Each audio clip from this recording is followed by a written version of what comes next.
안녕하세요. 보이지 않아도 하나님은 우리의 주인이 되시고 이미 우리와 함께 하시죠. 눈에 보이는 것에 휩쓸리지 않고 믿음대로 살아가는 여러분 되시기를 축복합니다. 쉽고도 정확하게, 알차고도 재미있게 하나님 말씀을 가슴 깊이 새기는 시간, 소문난 성경교실의 저는 장찬영 목사입니다.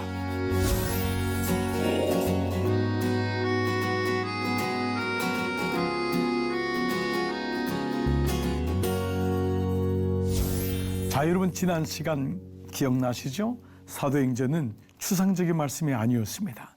성령과 능력과 기도라고 하는 본질적인 부분을 가지고 삶의 영역을 다스리는데 바로 바른 믿음은 바른 위치에서 시작된다. 물질에 대한 문제였어요. 자, 오늘은 그 실제로 일어났던 어느 부부의 슬픈 이야기 말씀을 나누겠습니다.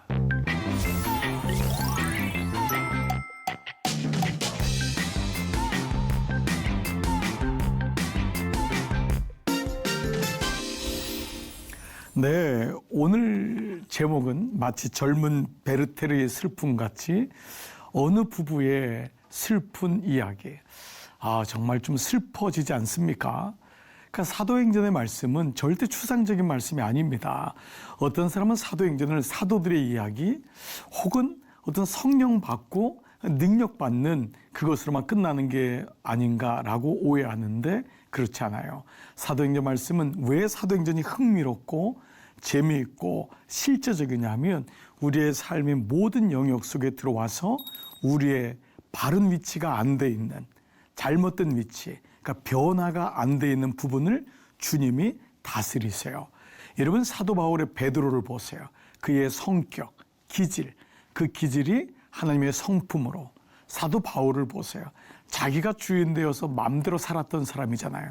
그러나 그가 은혜를 받으면서 그의 삶이 어떻게 변화되었는지, 즉 변화에 대한 말씀을 계속하고 있죠.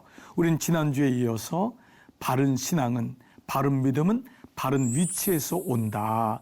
사도들의 발 앞에 두었다는 의미는 바로 다스려야 된다.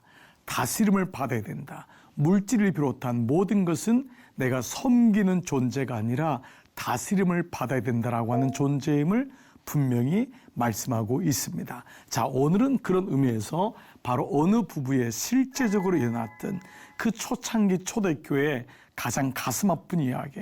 그러나 이 두 사람은 상당한 교회에서 위치가 있었던 중직자였음을 알게 됩니다. 그것도 부부입니다. 자, 오늘 이런 의미로 본다면 첫 번째, 초대교회는 성령과 말씀의 역사가 왕성했어요. 정말 그랬죠? 예, 그들은 기도를 알았어요. 능력을 알았어요. 그 말은 다른 말로 한다면은 영적인 전쟁이 그만큼 치열했다는 거예요. 여러분, 여러분의 목사님이 성령 충만하세요? 그 말은 그만큼 영적으로 전쟁을 치르고 있다는 것입니다. 여러분의 교회가 지금 성령으로 충만하세요? 그 말은 지금 영적으로 사단의 권세와 위협과 모든 작전들을 위에서 보면서 이겨나가고 있다. 전쟁을 치르고 있다는 것의 반증입니다. 그러므로 여러분이 어느 목사님, 선교사님을 위해 누군가의 여러분의 목원들, 여러분들의 속도원들, 구역원들을 위해 기도할 때 그들이 영적 전쟁을, 어떤 영적 전쟁을 치르고 있는지를 보는 눈이 중요합니다. 지금 영적으로 싸우고 있구나. 싸워서 승리해야만이 성령의 충만함을 입잖아요. 자, 이런 가운데 그렇게 성령 충만한 초대교회를 치고 들어온 사단의 역사가 있었어요. 역시 돈 문제, 물질 문제였습니다. 이런 말씀드렸죠. 신앙과 돈은 절대 별개 문제가 아닙니다. 여러분, 청직이라는 것, 이게 너무 소중한 거예요. 물질 문제는 어떤 분은 나는 열심히 믿으니까 이거는 건들지 마세요. 아니에요. 하나님이 다 주신 거잖아요. 그런데 가장 중요한 물질의 문제, 오죽하면 주님이 물질이, 보아가 내 마음에 있다. 보아가 혹 너 주인이 아니냐. 물질 있는 곳에 너 마음도 있다라고까지 분명히 말씀하셨고, 예수님의 예화 중에 모든 화폐를 사용한 예화가 너무너무 많이 있어요. 그 말은 물질과 신앙이 별개가 아니고 신앙이 바르게 들어오면 물질을 잘 다스려야 되는구나. 잘 벌고 잘 쓰고 잘 관리하고, 그래서 물질에도 소명과 사명이 있어야 되는구나 라고 하는 부분인데, 오늘 그 첫 번째가 바로 물질에 대한 부분임을 알 수 있습니다. 자, 이 사람이 누구죠? 바로 어느 부부의 슬픈 이야기로 시작되는 아나니아와 삽비라라고 하는 부부의 이야기입니다. 성경에 이 두 사람이 실명까지 거론된 걸 보면 초대교회는 상당히 유력한 자였던 것을 알게 됩니다. 아마 재정 집사였을지, 재정 권사였을지, 재정 장로였을지 몰라요. 아마 교회에서 상당한 중직자, 초대교회 멤버 중에 한 가정인지 모릅니다. 그런데 아이러니컬하게도 이 아나니아와 삽비라라고 하는 이름은 기가 막힌 이름이에요. 자, 먼저 이 사건의 한번 전후 맥락을 볼게요. 아나니아라는 사람이 그 안에 삽비라로 더불어 소유를 팔아요. 같이 팔았어요. 그런데 어떻게 왜 팔았냐? 봉헌하려고. 얼마나 감사해요? 그래서 근데 그 문제는 뭐냐? 그 값에서 얼마를 감췄어요. 첫 번째 마음이 변한 것 같아요. 처음엔 다 주님께 드려야지. 네가 주님이 다 주신 것인데, 그 마음이 들어서 감동으로 팔았는데, 그런데 생각하다 보니까 아까운 거예요. 굳이 이렇게 안 드려도 뭐 사람들도 모를 텐데, 하나님도 이만큼 드리면 되지, 하나님도 아실 거야 라는 마음이 들었을 거예요. 우리 종종 경험하는 마음 아닙니까? 그래서 얼마를, 이제 그 아내도 알았던 거예요. 근데 그 얼마를 가져다가 사도들의 어때요? 발 앞에 두는 모습은 가졌어요. 근데 이건 뭐죠? 반면 교사가 된 거예요. 앞에는 바나바는 발 앞에 두었지만은 그의 이름이 요셉이었어요. 늘리다, 더 벌다, 풍요롭다. 근데 그의 이름이 바나바가 된 거예요. 권면하고 위로하고 섬기는 말씀을 가진 자. 그 바나바는 발 앞에 둠으로 물질은 다스림을 받아야 한다는 걸 알고 그렇게 살았어요. 그런데 아나니아 삽비라는 발 앞에 두었지만은 어떻게 했죠? 감추었다 그랬어요. 뭐지? 마음은 발 앞에 두었지만 물질로 인해서 결국 그들은 공격을 당하는 일이 일어났죠. 자, 그런데 먼저 아나니아의 이름, 아이러니컬하게도 여호와는 은혜로우시다. 아내인 삽비라의 이름은 아름답다. 그러니까 이 조합은 정말 믿음이 있는 부부의 모습인 걸 우리가 알게 되죠. 초대교회 중직자인 걸 알게 돼요. 그들의 시작은 정말 그러했어요.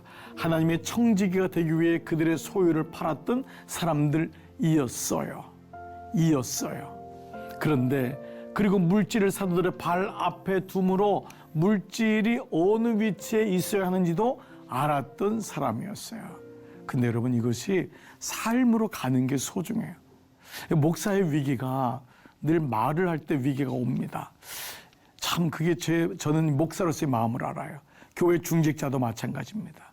많은 사람들에게 본을 보이기도 하고, 그러나 그 삶까지 가야 돼요. 그때 능력이 있는 거거든요. 왜냐하면 주님이 우리의 말만 보지 않거든요. 우리의 중심을 보잖아요. 삶을 보잖아요. 근데 아나니아와 삽비라는 결국 이 부분이 어느 연유인지를 모르지만 걸렸던 것을 보게 돼요. 자, 그렇다면 우리가 이 말씀에서 우리가 문제가 뭘까? 첫 번째는 비교의식이 분명히 있었을 거예요. 앞에 나오는 사람이 바나바라는 사람을 우리가 성경을 통해 알 수 있어요. 바나바도 발 앞에 두었지만 그는 요셉에서부터 바나바가 되었던 거예요. 권위하고 권면자, 위로하는 자, 물질을 잘 쓰는 사람이 되었던 거예요. 섬기는 자가 되었던 거예요. 그런데 이 아나니아 삽비라는 그렇지 못했어요. 그래서 비교의식이 그게 분명히 있었을 거예요. 우리가 하나 깨닫는 게 있어요. 얼마나 드리냐보다 중요한 게 얼마나 사랑하냐가 먼저예요. 여러분이 물질을 얼마나 많이 드리냐, 감사한 거죠. 많이 드린다는 건 너무너무 감사한 거예요. 하나님께서 많이 받았으니까. 그러나 거기 본질적으로 하나님을 잊으면 안 돼요. 이 봉헌이 누구에게 드리느냐 잊으면 안 돼요. 이 봉헌이 누구에게 드리느냐. 여러분, 목회자에게 봉헌하겠어요? 여러분, 교회에 도움이 필요한 것은 물론 쓰여질 거예요. 그러나 그 목적이 분명히 하나님이 아니면 이 물질은 시험에 들게 돼요. 드리면서도 시험을 받게 되고 사람들이 나를 알아주지 않는가라고 하는 두 번째 외적 드러남의 필이 걸리게 돼 있어요. 그래서 여러분, 이 봉헌의 문제는 너무도 감사한 고백이지만 늘 그만큼 시험이 온다는 것을 인식하셔야 돼요. 외적인 드러남, 사람들이 어떻게 보느냐가, 하나님이 어떻게 보느냐가 더 중요한 거예요. 근데 우리는 사람인지라 내가 이만큼 헌금했는데 사람들이 어떻게 보느냐, 여기 대해서 우리가 마음이 우쭐할 때가 있어요. 아나니와 삽비라도 교회에 많은 재정을 충당한 사람인 것 같이 보여요. 재정 장로나 재정 권사나 아니면 교회의 신실한 청직이었어요. 근데 어느 날 그가 트랩에 걸리는 거예요. 비교의식. 내가 저 사람보다 더 적게 냈네, 많이 냈네, 혹은 하나님이 잊어치는 거예요. 그러니까 하나님이 나를 어떻게 보느냐, 이거에 중심을 잡지 않으면 얼마든지 물질을 통해서 사단은 시험을 줄 수 있다. 신앙생활에 물질 때문에 시험 든 사람이 있어요. 너무 가난해서 힘들어서도 마음에 물질 얘기를 들으면 덜컥덜컥 시험이 들어요. 물질이 많으면은 교만해서 시험이 들어요. 그래서 여러분, 물질이 소중하지만 물질은 다스림을 받는 것을 잊지 마시고 하나님을 놓치지 마셔야 돼요. 과부의 2렙돈도 예수님이 어떤 부자보다도 많이 드렸다고 했어요. 왜 그럴까요? 거기에 그의 마음이 있었기 때문에 그래요. 목회자인 저는 압니다. 저는 목회를 하면서 성도들의 헌금이 얼마나 귀한 줄 알아요. 그러나 동시에 그 헌금의 액수 이상으로 중요한 것은 그의 마음인 거예요. 그의 마음이 온전히 주님께 있으면 많이 드림으로도 감사하고 적게 드려도 그의 마음이 드리기 때문에 그것 때문에 시험 들지 않고 언젠가 하나님이 또 형편을 풀어 주실 거예요. 중요한 건 중심이구나, 마음이구나 라는 거죠. 자, 이런 면에서 우리의 원마음이 있어요. 우리의 원마음을 잘 보셔야 돼요. 우리가 봉헌을 하거나 헌신을 하거나 봉사를 할 때 우리의 원마음은 뭐냐 하면 원죄라는 마음이 있죠. 오리지널 신. 우리가 원죄, 처음에 창세기 3장에 나오는 원죄로 인해서 생긴 마음이 원마음이에요. 그래서 죄의 영역은 잘 못 볼 수 있지만은 마음을 잘 봐야 돼요. 우리 마음의 상태가 어떤지를 잘 봐야 돼요. 죄가 들어오면서 우리 마음속에 왔던 첫 번째 마음이 뭐냐면 열등감의 마음인 거예요. 늘 비교의식이 있고 피조물로서의 수치가 드러나면서 열등감, 하나님의 존귀한 자녀가 되었는데 그 마음속에 나는 아무것도 아니구나, 그 마음이 드는 거예요. 우리 마음속에 열등감이 없는 사람은 아무도 없어요. 또 두 번째 원마음은 뭐냐 하면 버림받은 마음이에요. 에덴 동산에서 하나님과 함께 지냈는데 내가 그 땅으로부터 버림받은 거예요. 그래서 모든 사람은 부모로부터, 배우자로부터, 사랑받는 사람으로부터 버림받는 마음이 우리 안에 있어요. 두려운 거예요. 이 마음이 늘 내 안에 있어서 이 죄로부터 인한 마음이죠. 나를 두렵게 하는 거예요. 세 번째 마음은 굶주린 마음이에요. 하나님의 사랑이 떠나면서 하나님의 사랑이 아닌 것으로 채우고자 하는 마음이 생긴 거예요. 그렇습니다. 봉사도 하나님과의 관계가 먼저 성립이 돼야 돼요. 그렇지 않으면 봉사로 배고픈 마음, 굶주린 마음을 채우는 거예요. 어떤 사람은 열심히 일해요. 이 일이 잘못된 건 아닌데 그 마음에 채워져야 될 사랑이 채워지지 않으면 굶주리게 되는 거예요. 마침내 이것을 알아주지 못하면 어떻게 되죠? 네 번째인 분노의 마음이 생기는 거예요. 분노의 마음이 생기니까 속으로 화를 내거나 바깥으로 화를 내는 거예요. 이런 마음들이 우리 마음속에 있는 네 가지 영역의 원죄로부터 온 원마음이에요. 여러분, 이 마음이 아나니아하고 삽비라도 하나님과의 성령 충만이 사라지고 하나님으로부터 디태치, 떨어지게 되니까 이 마음들이 작동되는 거예요. 이 마음이 없는 사람은 아무도 없어요. 그러나 성령으로 채워지면은 이 마음을 다스릴 수 있어요. 열등감이 없는 사람 없어요. 그러나 열등감을 다스릴 수 있어요. 열등감이 올라올 때마다 다시 그 마음을 만져줄 수 있어요. 우리 마음속에 버림받은 마음이 있어요. 두려움이 있어요. 누가 앞에 나서기도 싫고 동굴로 들어가요. 언젠가 나는 내 인생은 이렇게 끝나는 건가 봐. 그런데 그 마음이 들 때마다 성령으로 기도로 채워지면은 다스려지는 거예요. 우리 마음속에 굶주린 마음이 있어요. 끊임없이 무언가를 해서 채우고 싶은 거예요. 욕망이지요.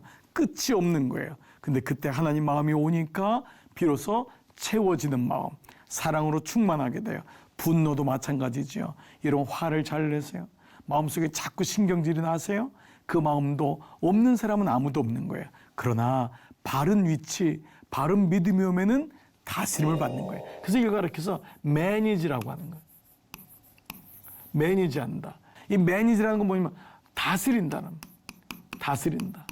그래서 매니저, 이 R을 붙이니까 매니저가 되니까 뭐가 되죠? 바로 청지기가 되는 것입니다. 그렇습니다. 자, 이런 의미로 본다면은 오늘 관계 문제가 깨진 거예요. 베드로가 가로되 아나니아에 어찌하여 사탄이 내 마음에 가득하여. 아나니아는 성령으로 충만한 사람이었는데 영적인 공격을 받게 된 거예요. 그러므로 인하여 성령을 속이는 일이 일어난 거예요. 땅값을 얼마나 감추었냐. 이것보다 더 중요한 것은 하나님과의 관계가 깨진 거예요. 그로 인해서 결과가 나온 거예요. 여러분, 이 문제를 보셔야 돼요. 물질의 강도를 만났습니까? 어려움을 경험했습니까? 누구한테 속았습니까? 물질이 없어진 것 때문에 너무 속상한 거예요. 그러나 그것보다도 더 중요한 게 내게 말씀이 떨어지면서, 묵상이 안 되면서, 기도가 없으면서 이 일이 일어났구나 라고 하는 본질적인 부분을 보셔야 돼요. 땅이 그대로 있을 때는 내 땅이 아니며 판후에도 내 임의로 할 수가 없더냐. 어찌하여 이 일을 내 마음에 두었느냐. 사람에게 거짓말한 것이 아니요 하나님께로다. 바로 관계 문제가 생겼음을 오늘 본문은 말씀하고 있습니다. 여러분 하나님과의 관계가 어떠세요? 그러면 정말 두려워도 감사한 거예요. 내가 드렸다고 생색낼 이유도 없고 그것 때문에 누가 몰라준다고 가슴 아파할 일도 아니에요. 하나님이 아시니 정말 자족하는 믿음이 생기고 하나님과의 관계가 생기니까 더 잘 드리고 싶고 잘 쓰고 싶고 이러한 놀라운 은혜가 임하는 것이죠. 그러니까 아나니아의 잘못은 자신의 소유를 하나님께 다 바치지 않은 것이 아니었어요. 뭐 하나님이 그거 아나니아 땅 안 받는다고 주님의 일을 안 하시겠어요? 아나니아 땅 없다고 교회가 무너지겠어요? 문제는 뭐냐면 관계의 문제에서 시작된 것임을 성경은 말씀하고 있어요. 그래서 마틴 부버라고 하는 신학자는요, 태초에 관계가 있었다라고 얘기를 해요. 태초에 하나님이 천지를 창조하셨다를 이 마틴 부버라고 하는 신학자는 태초에 관계가 있었다. 이 관계가 먼저는 하나님과의 관계. 나는 하나님과의 관계가 이루어지고 있는가. 그리고 비로소 두 번째로 나와서 나와의 관계. 나는 나에 대해서 어떻게 생각하느냐. 나를 형편없는 존재고 나는 이 땅에 있어도 필요도 없는 존재고 아니에요.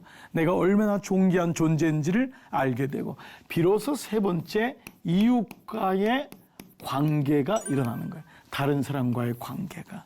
이러한 부분이 관계의 영역에서 일어났던 것인데 이렇게 하나님과의 관계가 잘못되고 나니까 결국은 어떤 문제가 있냐면 아내와의 관계도 깨지게 되는 거예요. 그래서 어느 부부의 슬픈 부부의 얘기가 3시간 좀 지났어요. 그 아내가 그 일어난 일을 알지 못하고 이미 아나니아는 죽었어요.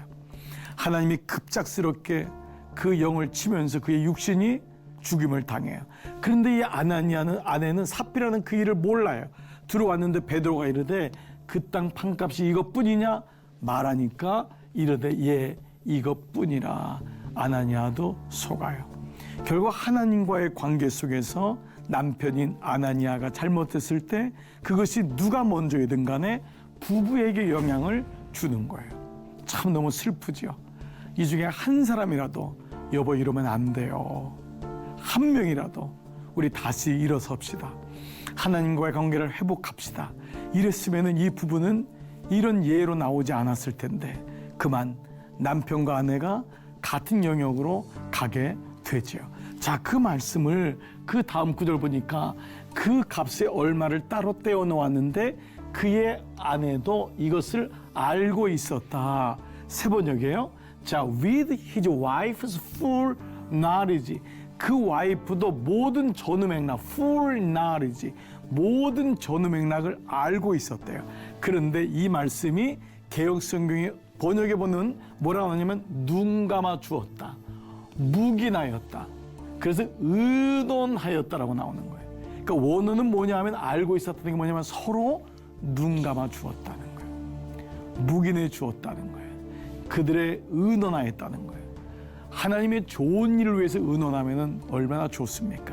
근데 뭐죠? 그것을 감추고 딴 데 써도 되겠다라고 하는 거였어요. 바로 관계의 아픔인 거예요. 이것도 오늘 살아가는 우리에게 너무도 많은 메시지를 주고 있습니다. 여러분, 하나님이 사라질 때 우리는 얼마든지 이룰 수가 있어요.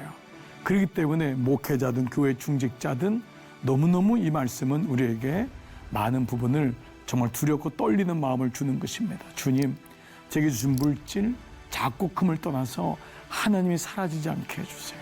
이 마음이 여러분과 함께 하시기를 기도합니다. 자, 그래서 그들 부부에 대한 말씀을 우리가 주는데 이 두 사람을 반면교사가 되어서 온 교회와 이 사건이 초대교회는 너무 큰 사건이 되었던 거예요.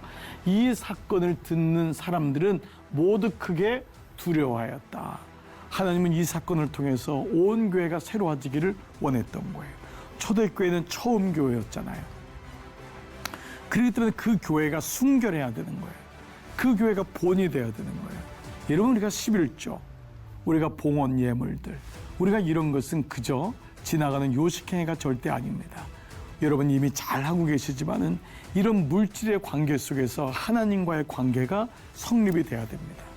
그 성경에서 계속적으로 말씀하는 물질과 신앙의 관계는 우리에게 너무도 중요한 부분이 되는 것이죠. 자, 그래서 이 부분은 온 교회와 이 사건을 들은 모든 사람들이 알게 되었다라는 것입니다. 돈을 번다는 의미는 내가 꼭 노동의 행위를 해서만 돈을 버는 게 아닙니다. 거기에 하나님과의 관계가 있을 때 그게 진짜 웅덩이가 빠진, 밑 빠진 웅덩이, 밑이 터진 웅덩이, 예레미야 말씀이죠. 그런 삶이 아니라 주님이 물질도 보호해 주시고 주님이 잘 관리도 하게 하시고 잘 쓰게도 하시고 허튼 곳에 빠지지도 않게 하시는, 그래서 기도하는 것이 돈을 버는 겁니다.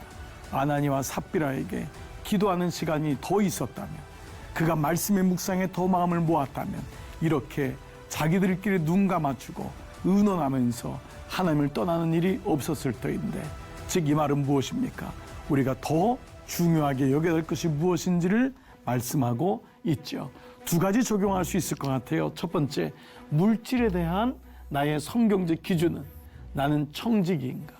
이런 물질의 발 앞에 두었다 그랬어요. 물질은 발 밑에 있는 거예요. 이런 물질을 다스리고 있습니까? 물질에 대해 끌려가고 있습니까? 여러분, 적게 벌으셔도 중요해요. 많이 벌으셔도 중요해요. 적고 많음이 중요한 것이 아니라 이 물질의 주인은 주님이십니다. 그래서 이런 11조는 뭐냐 하면 우리의 삶의 물질의 주인이 주님이심을 선언하고 고백하는 연습인 거예요. 그리고 하나님이 채워주시는 것을 여러분들이 경험해야 돼요. 그렇지 않으면 늘 내가 물질의 주인이 돼서 발발발발 떠오는 거예요. 그리고 그걸로 인해서 또 많이 벌으면 시험이 들고, 나는 청지기인가? 나는 혹시 물질의 다스림을 내가 오히려 받고 있는 것인가? 사랑하는 시청자 여러분, 여러분의 마음이 선한 청지가 되기를 축복합니다. 두 번째 적용은요, 마지막이지만 가정에서 부부의 역할이에요. 여기 우리가 창세기 3장 15절 말씀 이후에 보면은 우리가 돕는 배필이라 그랬거든요. 이 하와를 그렇게 해서 돕는, 이 돕는이란 에젤이란 말은요, 첫 번째 배필이란 단어가 나오지만 에젤, 돕는 배필인데 이 말은 마주 본다는 의미가 먼저 있어요. 내가 마주 보면서 나를 이 사람에게 얘기하고 나누는 거예요. 부부는 마주 보는 거예요. 서로 등을 지는 게 아니에요. 그 말은 마주 봄으로 그의 부족한 부분을 채워주라는 거예요. 아내는 무조건 남편이 주종관계가 돼서 도와주라는 의미가 아니에요. 아내는 그런 부속적인 의미가 아니에요. 부부는 서로 돕는 배필이 돼야 된다. 서로가 마주 봄으로 그 남자의 연약함을, 부족함을 채워주는 존재가 되어야 된다. 이것은 여자에게만 해당되는 것이 아니라 남자도 마찬가지죠. 아내가 약하면 남편이 마주보고 그를 도와줘야 돼요. 채워줘야 돼요. 남편이 부족하면 아내가 마주보고 채워줘야 되는 것이죠. 어느 부부의 슬픈 이야기. 여러분, 이 이야기가 우리의 이야기가 되지 않기를 정말 간절히 바라죠. 여러분, 오늘 이 말씀이 여러분에게 들려지시기를 기도합니다. 그리고 다시 말씀 앞에서 세워지는 그런 은혜가 있다면 정말 우리의 삶은 놀랍게도 하나님 원하시는 삶으로 인도함을 받게 될 것입니다. 여러분 어떻습니까? 바른 위치, 사도들의 발 앞에 어느 부부의 슬픈 이야기로 오늘은 말씀이 정리가 되었습니다. 여러분 오늘도 유익한 시간 되셨나요? 오늘 수업을 또 역시 유튜브를 통해서 얼마든지 다시 보실 수 있습니다. 말씀이 주는 유익과 기쁨을 반복해서 누리시고 사랑하는 사람들에게 많이 나눠주시기를 부탁을 드립니다. 여러분 다음 시간은 큰 위기, 큰 기회, 하나님이 위기가 왔을 때 그것을 기회로 바꾸시는 하나님에 대한 말씀을 또 사도행전 말씀을 통해서 나누도록 하겠습니다. 오늘 하루도 하늘복 많이 누리시고 다음 시간에 뵙겠습니다. 여러분 수고 많으셨습니다. 감사합니다. 안녕히 계십시오.